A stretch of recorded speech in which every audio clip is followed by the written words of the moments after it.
بسم اللہ الرحمن الرحیم. My name is Vanita and I'm working as a marketing executive. مجھے سے پوچھنا تھا کہ میں نے سنا ہے one of my Muslim friends سے کہ after death سارے مسلمز جو ہے وہ heaven میں جاتے ہیں and whoever is non-Muslim will go to hell. So I wanted a clarification on this point کہ ہر ایک کی آفٹر ڈیتھ جو ڈیسائیڈ ہوتا ہے وہ اپنے کرم پر ہوتا ہے. تو مجھے اس بات کے اوپر کلیریفیکیشن چاہیے تھے کہ why all Muslim will go to heaven and non Muslim will go to hell. If at all we do good deeds, like if non-Muslim also does good deeds, why they will go to hell? بہن نے اچھا سوال پوچھا ہے کہ ان کی ایک سہیلی نے کہا کہ مسلمان آخرت میں جنت میں جائیں گے، غیر مسلم دوزخ میں جائیں گے. مسلم مطلب وہ جو امن حاصل کرتا ہے، اللہ سبحانہ و تعالیٰ کے احکامات کے مطابق چلتا ہے، قرآن اور صحیح حدیث پہ عمل کرتا ہے، اسے کہتے ہیں صحیح مسلم. یہ بالکل صحیح ہے کہ جو عملی طور پہ صحیح مسلمان ہے وہ انشاءاللہ جنت میں جائے گا. لیکن آپ کا سوال تھا کہ جو غیر مسلم اچھے اعمال کرتے ہیں وہ کیوں نہیں جنت میں جائیں گے؟ بہن، جنت میں جانے کے لیے 4 شرائط ہے. جب میں میرا 10th اسٹینڈرڈ پاس کیا، میں سینٹ پیٹرز اسکول سے فارغ ہوں، جب میں ICSE میں تھا 10ویں میں، میرے ایگزامینیشن میں 6 کمپلسری سبجیکٹس تھے: English, mathematics, science, geography, history, Hindi. 6 subjects compulsory.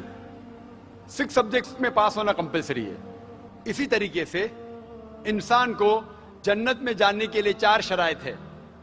یہ لکھا ہے سورہ العصر میں، سورہ نمبر 103 آیت نمبر 1 2 3، جس میں اللہ تعالیٰ فرماتے والعصر ان الانسان لفی خسر الا الذین آمنوا وعملوا الصالحات وتواصوا بالحق وتواصوا بالصبر.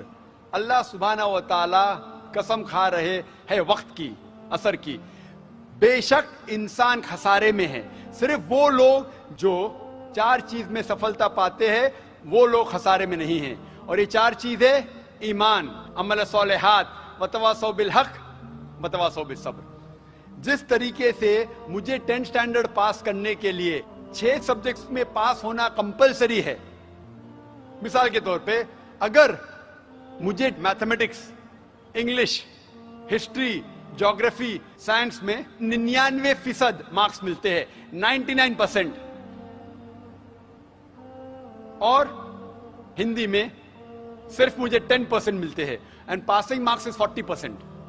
پاس ہونے کے لیے 40 مارکس کی ضرورت ہے. اگر ایک سبجیکٹ میں، ہندی میں مجھے 10% مارکس ملتے ہیں اور باقی 5 سبجیکٹ میں 99% مارکس ملتے ہیں، کیا میں 10th اسٹینڈرڈ پاس کروں گا کہ نہیں؟ بہن، میں آپ سے پوچھنا چاہتا ہوں، کیا میں 10th اسٹینڈرڈ میں سفلتا پاؤں گا کہ نہیں؟ ایک سبجیکٹ میں 10%، باقی 5 سبجیکٹس میں 99%، کیا میں 10th اسٹینڈرڈ پاس کروں گا کہ نہیں؟ نہیں. کیوں؟ کیونکہ مجھے ہندی میں 10% مارکس ملے، بھلے 99 ملے باقی 5 سبجیکٹ ہندی میں 10 فیل.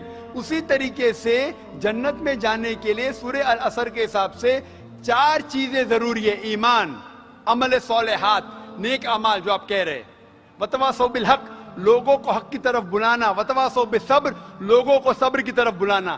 4 چیزیں ضروری ہے. ایک بھی چیز اگر ان 4 میں سے مسنگ ہے، موجود نہیں ہے، اگر آپ ایک بھی چیز میں فیل ہوتے ہیں تو آپ جنت میں نہیں جا سکتے. اگر آپ کہتے کہ آپ اچھے انسان ہیں، اعمال میں آپ بہت اچھے اعمال کرتے ہیں، مان لو آپ کو 99 مارکس ملے اعمال میں، 99، لیکن ایمان میں تو آپ فیل ہے.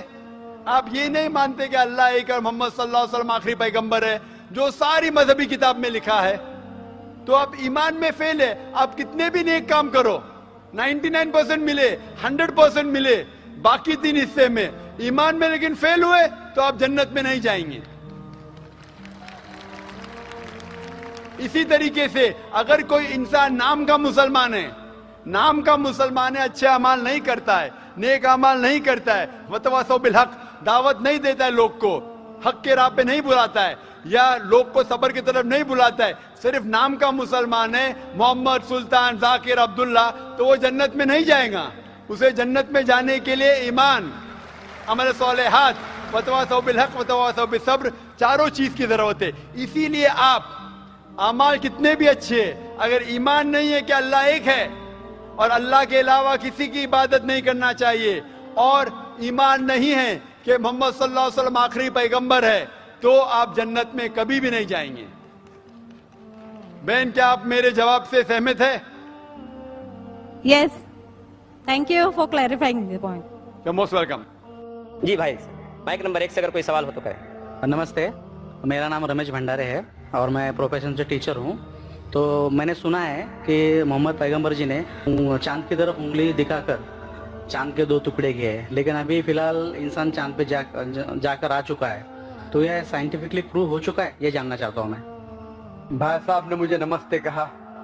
قرآن کی آیت ہے سورہ نساء سورہ نمبر 4 آیت نمبر 86 میں, کوئی بھی آپ کو اگر وش کرتا ہے تو اس کو اور بہترین طریقے سے وش کرو, یا کم از کم اتنا. آپ نے کہا نمستے, میں آپ کو پھر سے نمستے نہیں کہہ سکتا ہوں. کیوں؟ نمستے کے معنی ہے کہ میں آپ کے آگے جھک رہا ہوں. ادم نممے مطلب آپ کے آگے جھک رہا ہوں. جھکنا صرف ہے ایشور کے سامنے. تو میں کہوں گا میرے آگے جھکنا حرام ہے, اس لیے میں کہوں گا السلام علیکم, آپ پہ سلامتی ہو. یہ سب سے بہترین طریقہ ہے. اسی لیے میں نمستے کا جواب نمستے, کیونکہ میں نمستے کے معنی جانتا ہوں. اکثر ہندو نمستے کے معنی جانتے بھی نہیں. نمستے آتا ہے ادم نممے سے. آپ میرے سب کچھ ہے, میں آپ کا سب کچھ نہیں ہوں. کچھ آپ کو ہدایت دے سکتا ہوں, ہدایت دینے والا اللہ سبحانہ و تعالیٰ. ہاں, تو اسی لیے میں نمستے کا جواب دوں گا السلام علیکم. اللہ کی سلامتی آپ پر ہو. آپ کا سوال تھا کہ محمد صلی اللہ علیہ وسلم چاند کے 2 ٹکڑے کر چکے ہیں, انسان چاند پہ جا چکا ہے, تو سائنٹیفکلی یہ ثابت ہوا کہ چاند کے 2 ٹکڑے ہوئے کہ نہیں. قرآن کی آیت شق القمر کی کئی حدیث ہے. ہم مانتے ہیں کہ یہ معجزہ تھا جو اللہ نے کیا. معجزہ کیا اللہ نے محمد صلی اللہ علیہ وسلم کے ذریعے. آج سائنٹیفک ریسرچ ہو چکا ہے, اور کچھ ایسٹرونامرز جو فلکیات کے ماہر ہیں وہ کہتے ہیں کہ چاند پہ ایک فشر ہے. فشر مطلب ایک لکیر ہے. کیا ہے پتہ نہیں. تو ہم کہتے ہیں کہ یہ لکیر شاید نشانی ہے جب اللہ کے پیغمبر محمد صلی اللہ علیہ وسلم نے شق القمر, قمر کے 2 ٹکڑے کیے تھے. ٹکڑے ہو گئے, واپس ہو گئے, تو یہ فشر ہے. تو سائنٹیفکلی ایک فشر ہے. کیا ہے لوگ کو پتہ نہیں. تو میں کہتا ہوں انشاءاللہ وہ فشر وہی ہے جو اللہ کے رسول نے ٹکڑے کیے. لیکن آج اگر کوئی کہے گا کہ چاند کے ٹکڑے 2 ہو گئے اس لیے میں اسلام میں مانتا ہوں, شاید. لیکن آج دور معجزہ کا نہیں ہے, چمتکار کا نہیں. آج دور ہے سائنس کا. اور سب سے بڑا چمتکار جو آخری پیغمبر محمد صلی اللہ علیہ وسلم نے کیے وہ ہے قرآن. سب سے بڑا چمتکار ہے.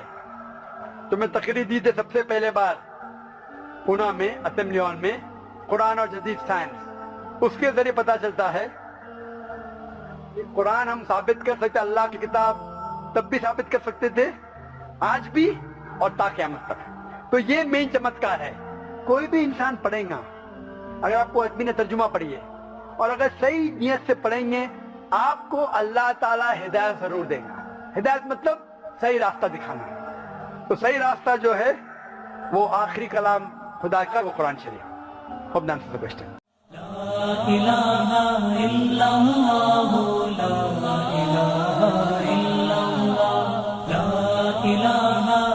لا